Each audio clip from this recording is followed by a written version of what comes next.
Science की बात कर लें, साइंस भी लें, एट्रीब्यूशन थ्योरी के बारे में बात करेंगे। एट्रीब्यूशन थ्योरी बेसिकली हम इसको बहुत छोटे में और सिंपल में बता रहे हैं। आप क्या एट्रीब्यूट करते हो अपने दिमाग में, किन चीज़ों को एट्रीब्यूट करते हो as the source of growth, source of superior performance, वो बहुत भयंकर लेवल पे साइकोलॉजिकली डिसाइड करते हैं कि आप फाड़ोगे लाइफ में या आप बैठ जाओगे पीछे, कहोगे हाँ। तो फॉर एग्जाम्पल एल्बर्ट आइंस्टाइन ने ये किया, एक बहुत बड़ी रिसर्च हुई थी, उन्होंने पाया भैया साइंटिस्ट बच्चे क्या देखते हैं कि अगर बच्चों से पूछा जाए भैया ये साइंटिस्ट ने ये उखाड़ा, साइंटिस्ट ने वो उखाड़ा, तो बच्चे कहते हैं भैया वो उखाड़ेंगे, क्योंकि एट्रीब्यूट क्या कर रहे हैं बच्चे, सोचते हैं अरे भाई साइंटिस्ट का दिमाग इतना था इसलिए किया। एट्रीब्यूशन थ्योरी के हिसाब से बच्चे एट्रीब्यूट कर रहे हैं सक्सेस को या फिर साइंटिस्ट ने जो कुछ भी उखाड़ा उसको डायरेक्ट विद इंटेलिजेंस। तो उससे क्या हो रहा है, बच्चे को लगता है भाई हम थोड़ी कर पाएंगे जो साइंटिस्ट ने किया। तुमने भी ये महसूस किया है। अब उन्होंने पाया कि जब उन्होंने बच्चों को पीछे से साइंटिस्ट की एक्चुअल में लाइफ दिखाई कि भाई वो 10 जगह से हारा है, 10 जगह उसकी लात पड़ी, 10 जगह उसका ये नहीं हुआ, उन्होंने एक्चुअल ऑटोबायोग्राफिकल लाइफ बच्चों को दिखाई, तब उनको लगा यार हम भी कर सकते हैं। क्योंकि उनको दिखा कि फेलियर रेट कितना हाई था, एरर रेट कितना हाई था। एक्चुअल में बहुत भयंकर लेवल पे जो हम बातें अभी तक करते आ रहे हैं वो एलिमेंट्स ज़्यादा यानी कि एलिमेंट्स क्या हो गए, एफर्ट, सिस्टम को उन्होंने रीचेंज किया, जो भी वो जिस तरीके से चीज़ को कर रहे थे उन्होंने उनको चेंज किया, मॉडिफाई किया।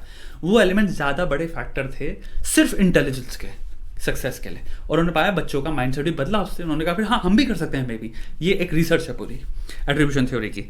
तो तुम्हारे पे आ जाए बात भाई, ओके तुम से अगर पूछा जाए भाई तेरा गोल है कुछ भी तू निकाल सकता है, अगर तू कह रहा है जेन्युइनली अपने दिमाग में, अगर तुम समझते हो कि भाई द रीज़न वाई मैं नहीं कर सकता वो ये है कि यार मेरा इंटेलिजेंस कम है, तुम बहुत भयंकर परसेंटेज है कि तुम पीछे हट जाओगे, तुम उस चीज़ को फुल फ्लेजेड वे में नहीं करोगे। लेकिन अगर तुम ये एट्रीब्यूट कर रहे हो और तुम्हें ये करना है, इसलिए मैंने थ्योरी तुम्हारे यहाँ इंट्रोड्यूस करी है, तुम्हें समझना है मे बी जो मेरा आउटपुट है वो नहीं निकल रहा, इसलिए है क्योंकि मेरा जो सिस्टम है ना ये सिर्फ 30% सक्सेस रेट पे ही ऑपरेट कर रहा है। बहुत बड़ी पॉसिबिलिटी है।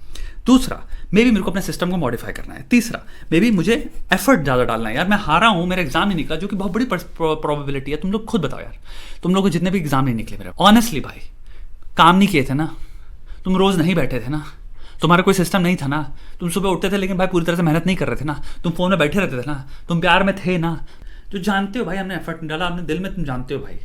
और तुम्हें अगर एट्रीब्यूट करना है तो कहो कि यार हमारा इंटेलिजेंस है, उनका दिमाग बहुत ऐसा फालतू बकवास कर रहे हो, बट तुमने कभी 100% दिया ही नहीं ना अपना। तो एट्रीब्यूशन थ्योरी के हिसाब से ये चीज़ समझो, तुम्हारे को फोकस रखना है। अब यहाँ पे समझो बहुत इंपॉर्टेंट है, maybe my system is at 30% और 40%, मेरा सिस्टम जो बहुत इंपॉर्टेंट है, सिस्टम बहुत इंपॉर्टेंट है, वो उसका सक्सेस रेट बहुत हाई नहीं है। दूसरा, मेरे को अपने सिस्टम रेट को मॉडिफाई करना है। तीसरा, मेरे को आई हैव टू पुट